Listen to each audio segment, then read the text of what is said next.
Letters to Juliet.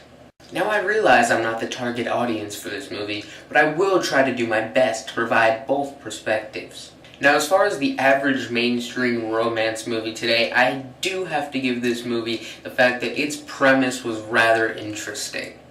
Unfortunately though, that intrigue only lasted for about the first half of this movie, and the last half was kind of a downward spiral.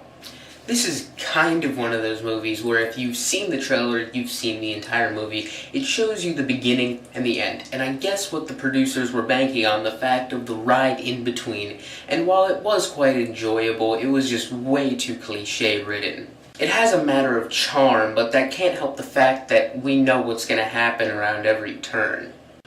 While this movie is somewhat of a romantic comedy, the dramatic effect definitely overshadows the comedic one, and it's nothing really emotionally overpowering. There are some genuine scenes of romance, and a lot of the relationship setups are quite believable, unlike this year's Dear John and The Last Song.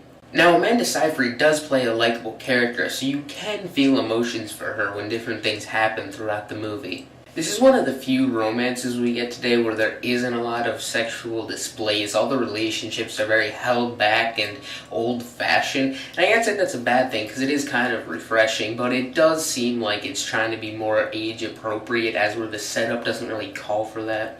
The writers really seem not to try to have a gender interest crossover. It knows what its demographic wants, and it really just plays that. It doesn't really try to appeal to the male gender, but, I mean, I guess that's alright. The Italian locations do help this movie out a lot, because it is just plain fun to watch them go through these beautiful landscapes. So overall, while this movie does have an interesting premise, and all the actors do deliver, it's trapped by some bad dialogue, story issues, and just plain old predictability. I can easily say that the teenage girl demographic will like this movie, and it's just kind of an enjoyable summer ride. I'll give this movie a 6 out of 10. It's alright, and I do think that teenage girls will enjoy this movie, so you guys go see it, guys. Go see Iron Man or Robin Hood 2. Iron Man 2 and Robin Hood.